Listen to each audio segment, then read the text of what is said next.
Bonsoir à tous, bienvenue dans ce First, l'émission des Change Makers, des acteurs qui sont et font le changement, que ce changement soit social, éducatif, culturel ou citoyen. Nous allons parler ce soir environnement et climat avec une initiative originale et concrète autour d'un objet. Bonsoir Olivier Labouic de Litter of Light. Bonsoir. Et bonsoir amis internautes, vous allez aussi pouvoir nous aider à nous questionner, vous allez pouvoir participer à un sondage en ligne dont je vais vous parler un peu plus tard. Bonsoir à Rémi qui est là ici aussi pour co-animer ce First. Mais bonsoir. Tu nous parleras d'une petite chronique d'actu de la créativité. Avant ça, on va continuer et j'aimerais vous parler d'un petit sondage en fait qui est en ligne actuellement sur le site des rendez-vous du futur. Connectez-vous et vous allez pouvoir répondre très rapidement en fait à cette question qui s'affiche.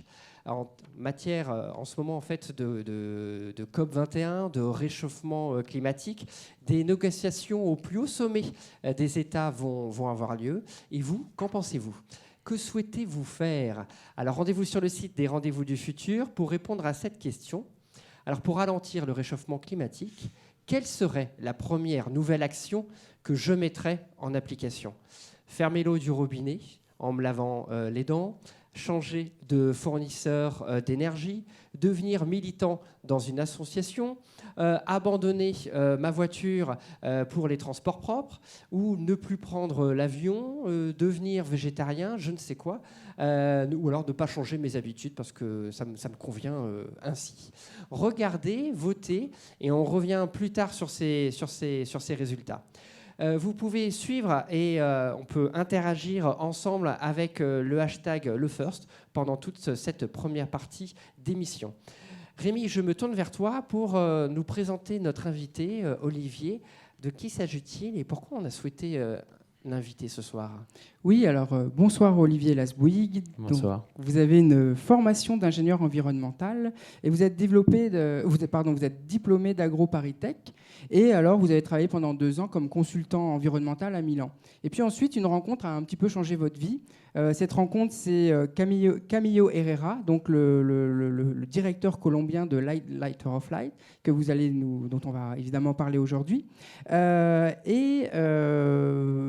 Vous avez, suite à cette rencontre, vous avez voulu fonder justement Litter of Light en France avec 2 associés, Paola et Isabelle. Et donc là, maintenant, vous vous efforcez évidemment de développer les aspects pédagogiques qui sont liés notamment à Litter of Light. Et vous êtes vous avez envie de défendre cette notion de citoyenneté mondiale à travers ce projet. Alors, donc, ma première question, c'est justement, pour ceux qui ne connaissent pas cette initiative, de nous rappeler un petit peu l'historique et ensuite, on va voir concrètement comment ça marche. Alors, comment c'est né ? C'est né aux Philippines, je crois. Alors, c'est né à 2 endroits en même temps, aux Philippines et au Brésil. Et tout a commencé avec une bouteille en plastique remplie d'eau.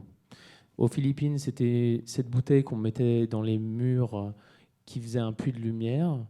Et au Brésil, c'est cette bouteille qu'on mettait dans les toits en tôle, donc vous imaginez les bidonvilles, etc., et qui crée aussi ce puits de lumière. Et dans l'eau, en ajoutant un peu de chlore, ça crée une réaction chimique qui diffractait la lumière comme une ampoule de 55 watts. Ça, c'est le début de Litter of Light. Vous savez comment a été trouvée l'innovation au tout départ ?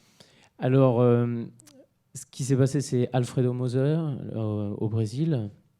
L'histoire dit qu'il s'est enfermé pendant 2-3 jours dans son petit garage où il y avait juste une ampoule électrique pour s'éclairer. Et après, il est allé voir le propriétaire et il y avait ces bouteilles en plastique dans le toit. Mais voilà, c'est les seules informations que j'ai. D'origine. Alors, du coup, on va voir concrètement comment ça fonctionne. On a une petite démo. Expliquez, on peut voir. Oui, alors en fait, il faut juste rajouter que la bouteille en plastique avec de l'eau, c'était le premier système qui permettait d'avoir de la lumière la journée, comme un puits de lumière.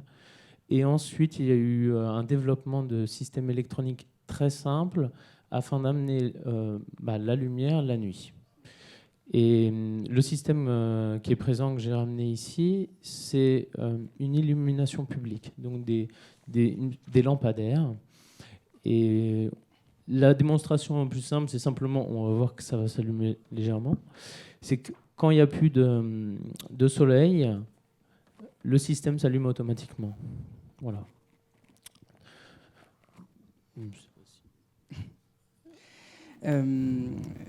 Donc, vous avez installé à peu C'est près... un petit peu rapide en fait. Ouais, c'est ça en fait. On n'a pas Pardon. compris. Moi, On n'a pas... Est-ce que On vous va avez refaire. compris? Est-ce que vous Alors, pouvez- oui, bah oui. pas compris. Vaut mieux que j'explique un peu. Alors, ce qui se passe, c'est qu'il y a le panneau solaire qui va permettre de charger une batterie qui se trouve dans cette boîte-là. Et la nuit, donc quand il n'y a pas assez d'énergie solaire qui arrive et pas assez d'énergie qui va recharger la batterie, ça switch directement sur la LED. D'accord. Et ce qui va permettre ce système-là, c'est... Pardon. Alors, je ne sais pas si on peut voir ici. Ce système... Donc, c'est un système tout simple qui va représenter la philosophie de Liter of Light, c'est-à-dire simplicité, économique et facile à faire par tout le monde. Donc, voilà. Au Donc départ, il n'y avait même pas la LED en fait. C'était vraiment. Pour, oui, c'est ce que je disais. Voilà, c'est ça. Juste, et après, c'est les. Ouais, revenez. Pardon. C'est justement tous les développements qui ont eu lieu. Oui. Et justement, vous avez développé plusieurs autres dérivés, j'allais dire, de cette première innovation. Vous pouvez peut-être nous en parler. Il y a la Lightbox, je crois. Oui, alors tous les systèmes dont on a parlé jusqu'à maintenant, c'est vraiment les systèmes, je dirais, pour avoir un impact sur les lieux. Après, il y a eu cet aspect pédagogique qui est apparu. Et aux États-Unis, notamment, ils ont créé ces tout petits systèmes Lightbox, où là, on prend 2-3 composants et on va faire... les enfants de 6 ans, par exemple, peuvent aussi créer des systèmes lumineux. Donc, on va connecter une batterie, toujours une LED, un petit panneau solaire, et voilà, on a recréé un système et on veut mettre en avant cette idée de simplicité. Même un enfant de 6 ans peut créer une lampe et la lumière. D'accord. Alors comment ça se développe après en fait dans un pays en fait comment parce que j'ai cru comprendre en fait en termes d'organisation les associations sont basées en fait dans plusieurs États dans le monde et après comment ça se passe comment le produit le projet est présenté à des personnes qui peuvent en avoir besoin des particuliers comment cela est financé aussi. Alors tout commence par des personnes motivées qui veulent agir dans leur pays ou dans leur communauté.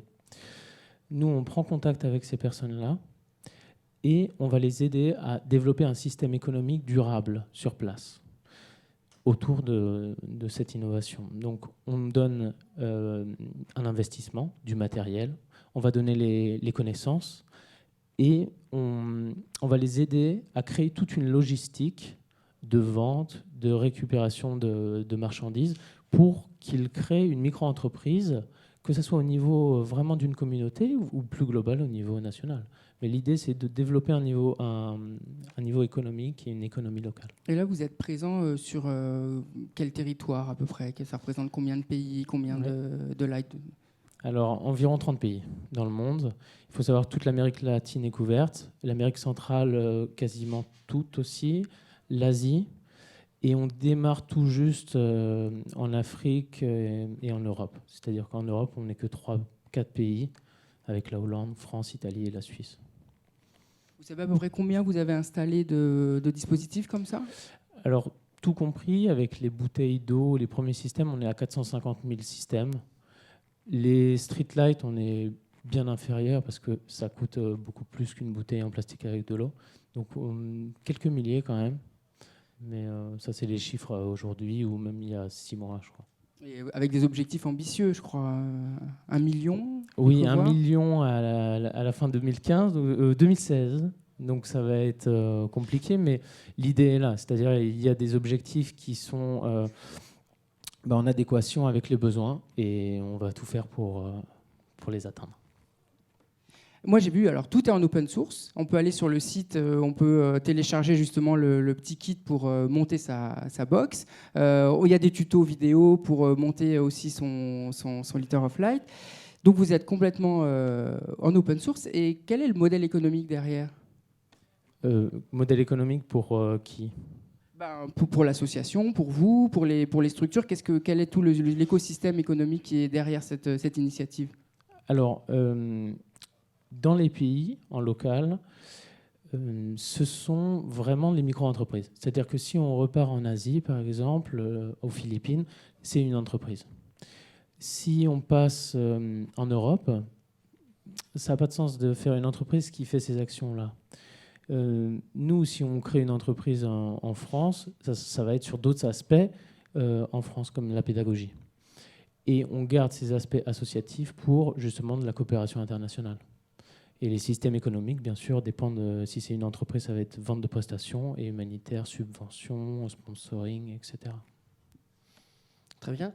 Alors une question, on a compris en fait que ça. Enfin, et comment est l'accueil en fait par les personnes? Comment ils s'emparent de ce sujet? Est-ce que c'est parce que en matière de développement, il y a toujours en fait un risque, c'est le regard et la façon en fait dont le projet va être adopté par des personnes qui pourraient en avoir besoin. Je ne sais pas si ma. Si, c'est très clair. Voilà. En fait, c'est vraiment la base de notre action, c'est l'intégration des communautés dans ces activités. C'est-à-dire que nous, on est là juste pour épauler. Les personnes qui vont faire l'étude de besoin sur le site, là, on aura besoin d'un lampadaire, là, etc. La construction, l'installation, l'entretien, ce sont les communautés qui les font. Donc, c'est très bien vu et on a vu des effets très importants, notamment par Paola, qui est anthropologue, qui a vu qu'en intégrant ces communautés, il faut imaginer que des personnes qui n'ont pas d'argent pour manger ne vont pas voler ces systèmes-là pour les vendre et avoir de l'argent. Ils l'ont intégré dans leur milieu de vie. Voilà. Ok. Et alors une autre question là qui me vient, c'est, je pense avoir compris en fait dans les grandes lignes le projet, mais alors pourquoi un Liter of Light en France? Est-ce qu'il y a des besoins particuliers? Est-ce que les objectifs sont différents d'un Liter of Light aux Philippines, en Amérique latine? Alors, moi, je vais parler personnellement, parce que si je l'ai créé, c'est qu'il y avait bien des raisons. Comme j'ai dit, pour moi, il y a un aspect pédagogique qui est très important en France. C'est-à-dire qu'on peut avoir des actions au niveau pédagogique et aussi recréer cette notion de citoyenneté mondiale. Oui. Concrètement, ça veut dire quoi, des actions pédagogiques? Actions pédagogiques, en fait, c'est aller voir les enfants et leur montrer dès le plus jeune âge que de manière très simple, on peut créer des lampes. Et aussi montrer que beaucoup de personnes n'ont pas l'électricité et montrer la réalité des choses, en fait. Comme ça, les enfants ont cette réalité et savent comment agir. Ça, c'est vraiment le point premier qu'après on réintègre dans la coopération internationale. Et alors, comment vous est venue l'idée? Parce que je crois qu'il y a une idée de voyage, de rencontre. Si on revient un petit peu sur votre parcours et sur qu'est-ce qui était le déclic?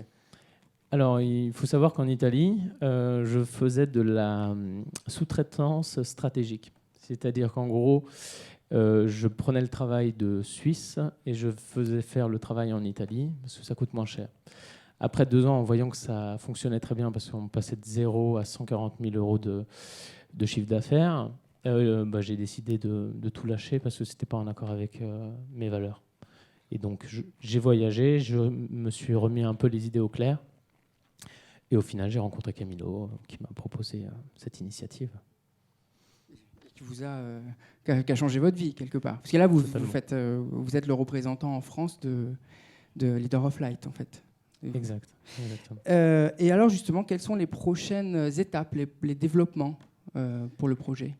Alors, tout d'abord, la COP21, on en parle beaucoup, et la conférence pour les jeunes, où on sera présent. Donc, ça, c'est à très bref terme. Très bref. Ensuite... vous pouvez nous dire de quelle manière vous allez être présent, comment vous allez peser, et puis même...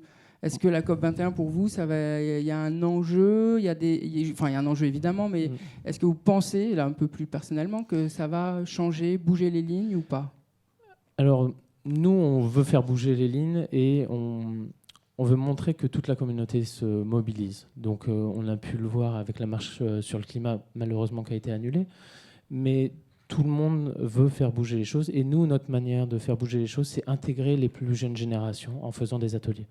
Donc pendant la COP21, première action qu'on va faire, c'est faire des ateliers. On en a déjà fait 2, on va refaire 4 avec des enfants. Deuxième action, c'est montrer ces ateliers et que les jeunes se mobilisent. Donc tout ce qui va être créé va être présent le 3 décembre au soir au CESE, donc c'est le Palais des Iénas. Ensuite, on sera présent aussi au Grand Palais, au Bourget, et à la conférence sur les jeunes, on fera conférence ou stand et on présentera l'association. Et du coup, vos développements alors Le développement les futurs, les projets. Juste avant ça, puisqu'on parlait en fait de la COP 21, Ouais. j'ai mon petit sondage et ça y est, en fait, on a tu as les les résultats. résultats. Donc Oui. du coup, je rebondis. Très bien. Donc les internautes, là, vous avez participé en fait, à ce sondage. Alors, qu'est-ce que vous êtes prêts à faire comme première nouvelle action pour ralentir le réchauffement climatique ? Eh bien, ce qui ressort en premier, c'est abandonner ma voiture pour les transports propres à 40% et ensuite à 20% avec des scores équivalents. C'est fermer l'eau du robinet en me lavant les dents et changer de fournisseur d'énergie. Je ne sais pas, est-ce que ça vous fait réagir sur peut-être un peu en fait le chemin qui reste encore à faire pour pour changer de pratique et de conscience concernant le climat. Vraisemblablement, là, les internautes eux, qui nous suivent ont l'air d'un niveau assez avancé, enfin je ne sais pas si on peut dire ça comme ça, moyen, c'est subjectif. Bah, déjà, les gens veulent agir, ça c'est le premier point. Après, bon là, c'était un peu catégorisé, donc des différentes solutions. Mais ce qui ressort en premier, ça peut être un peu polémique aussi. Parce que justement, utiliser les transports en commun, ça, il n'y a pas de problème.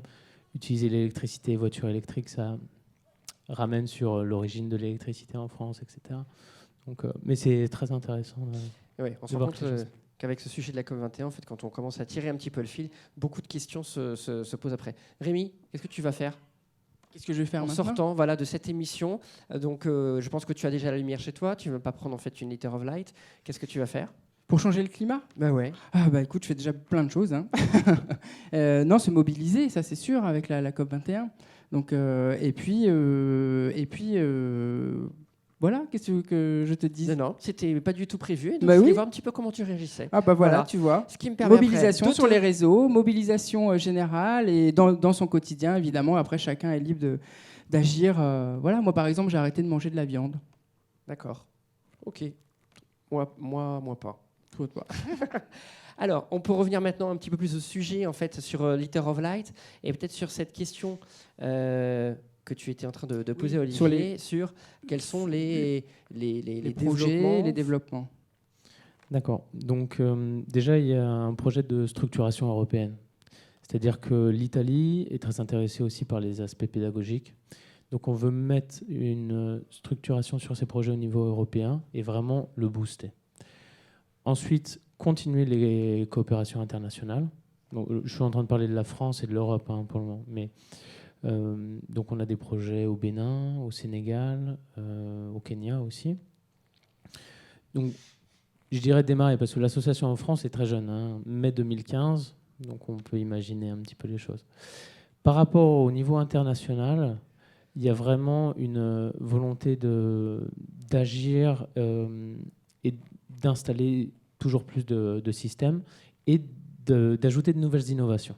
Donc, par exemple, il y a un mois, en Colombie, ces systèmes-là intégraient le Wi-Fi et des chargeurs de téléphone portable, qui fait écho justement à des notions de durabilité économique, etc. Mais voilà, on est dans l'innovation. Et l'idée, c'est que Liter of Light est un système qui évolue toujours. Vous êtes en lien avec d'autres partenaires, justement, pour faire développer le projet sur d'autres innovations, combiner des innovations? À ce que je sache, pas encore vraiment au niveau technique, mais au niveau de l'entraide entre associations, on travaille vraiment qu'avec ça. C'est-à-dire Make Sense, par exemple, un collectif de jeunes qui agissent pour les entrepreneurs sociaux, ou Incitement. Donc voilà, on est vraiment très très liés avec eux. Merci beaucoup Olivier en fait d'être venu sur le plateau avec votre équipement et pour cette démonstration. C'est bien, ça permet en fait de parler en fait de recyclage, de renouvelable, de coopération internationale. On est passé du Brésil à la Philippine. Merci pour ce projet. Il va être temps maintenant de passer à l'actu de la créativité, la chronique présentée par Rémi.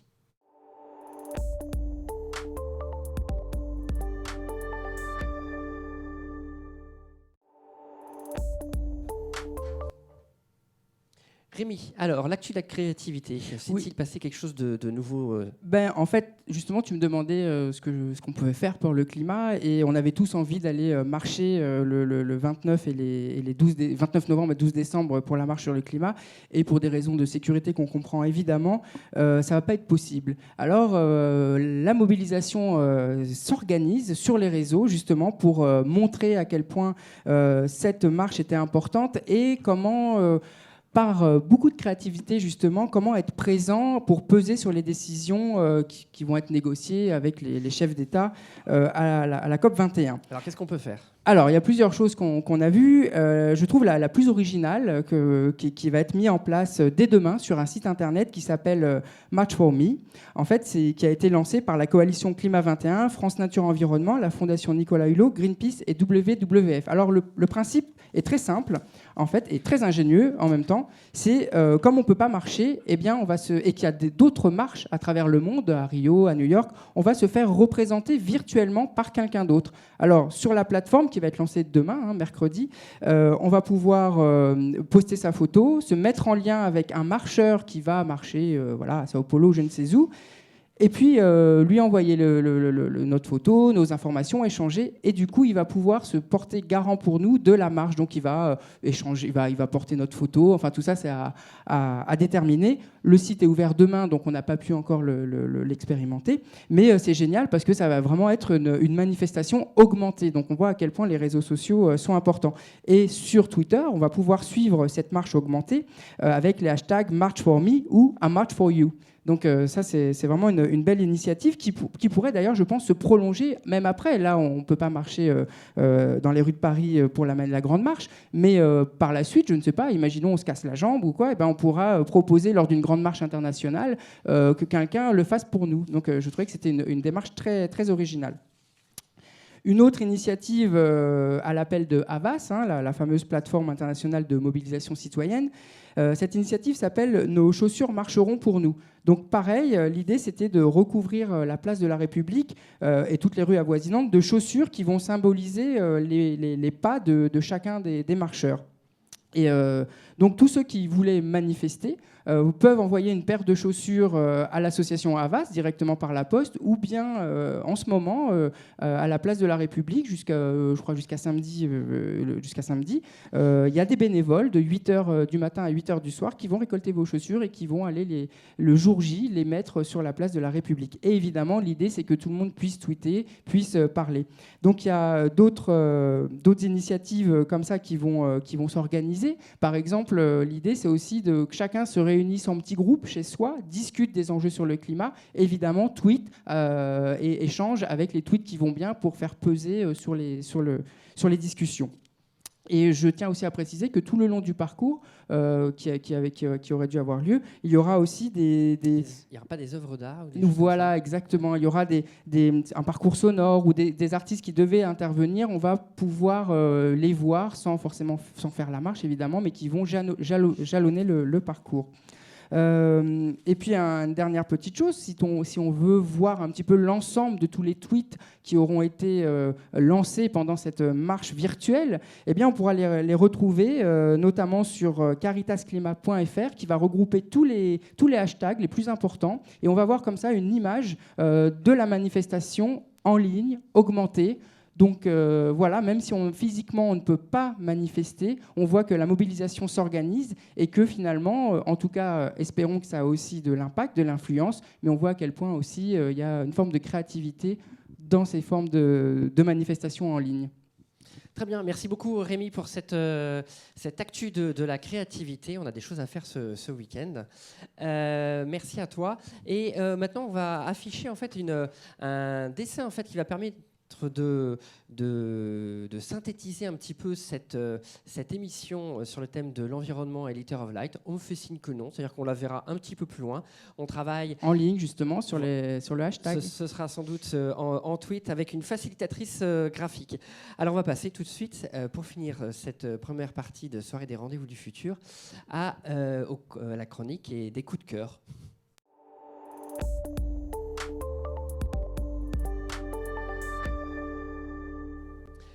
Alors, Olivier, on va vous laisser la parole déjà, peut-être pour nous faire part d'un coup de cœur en ce moment, quelque chose qui vous a marqué, que ce soit un livre, une exposition, un album ou autre. Alors moi, c'est plutôt un film que j'ai vu, qui n'est pas sorti, qui est un peu plus vieux, 5 ans à peu près, sur l'immigration, donc je reste un petit peu dans le même secteur. Et il s'appelle Terra Ferma, donc terre ferme en italien. Et je trouve que c'est un peu un coup de cœur parce que il met en avant des problématiques actuelles très importantes, mais il l'a fait 5 années auparavant. Voilà. D'accord, très bien. Vous redites tout le Terra Ferma, terre ferme. Terra Ferma. On mettra le lien sur le site. Merci Olivier. Et toi, Rémi, un coup de cœur Moi, un coup de cœur, oui, je vais en parler quand même. C'est une comédie musicale, puisqu'il faut aussi un petit peu de légèreté dans cette période troublée, qui s'appelle Fausse Moustache. Et c'est génial, ça nous replonge dans les années 2000, à l'époque où tu avais un portable qui faisait à peu près 20 cm et qui pesait 3 kg, à l'époque où le Pax venait d'être voté, et donc ne parlons même pas du mariage gay. Et ça se passe dans une petite ville de province. Il y a aussi les enjeux à la fois sur la politique, sur l'immigration, sur l'intégration, mais tout ça de façon légère, bien écrite, ludique. Les comédiens sont juste formidables, ils savent tout faire, ils savent chanter, danser, jouer. C'est une pièce écrite et mise en scène par Raphaël Calandro, et c'est tous les lundis soirs à 21h30 au Théâtre Clavel dans le 19e arrondissement. Donc allez-y. Et juste, tiens à dire, on avait été voir cette pièce le lundi après les tragiques événements, et tous les spectateurs étaient là, et on était juste très heureux d'être ensemble, à la fois les comédiens, le public, et voilà, c'est aussi évidemment, tout le monde le dit, mais une forme de résistance que de continuer de sortir et d'aller voir des spectacles, légers ou pas. Merci Rémi. Moi, je vais vous faire part en fait de mon coup de cœur. C'est un coup de cœur musical, une fois n'est pas coutume. C'est un album dont on va sans doute entendre l'extrait en fait en arrière-plan. C'est la musique de chambre, enfin le nocturne plus particulièrement, un duo entre Baleke Sissoko qui joue de la kora et Vincent Segal qui joue du violon, voilà, qui travaillent ensemble depuis pas mal de temps et qui ont enregistré un album dans l'hôtel Mandé à Bamako. Et voilà, c'était aussi un clin d'œil de ma part aussi pour cette région avec ce très très bel album. Merci Olivier, merci Rémi. Cette première partie du First touche à sa fin. Merci à toute l'équipe et aux producteurs JD Carré, Triple C, Le Cube et le Digital Society Forum. Vous retrouverez très bientôt sur le replay, les replays sur les sites leblogdufirst.com et lecube.com. Et puis pour poursuivre ce thème de l'environnement, notez que le 1er décembre prochain à 19h sera organisé un atelier de design thinking, un atelier qui s'appellera l'Idée Lab et qui sera animé par Annabelle Puget et Claire Bresson ici au Cube pour essayer de mettre en place des actions sur le thème de l'environnement. Je passe maintenant la parole à Éloi pour prolonger cette soirée des rendez-vous du futur. À toi, Éloi. Merci beaucoup, Charlie. Merci, messieurs. Et bravo pour ce joli projet Liter of Light. On se retrouve dans 2 minutes. Vous le savez, c'est la petite pause technique. Une petite pause technique qui va nous permettre de changer un tout petit peu de lumière sur le plateau. Mais pendant ces 2 minutes, plongez-vous avec nos dessinatrices de choc, Coralie et Émilie, dans ce qui fut notre 35e soirée des rendez-vous du futur.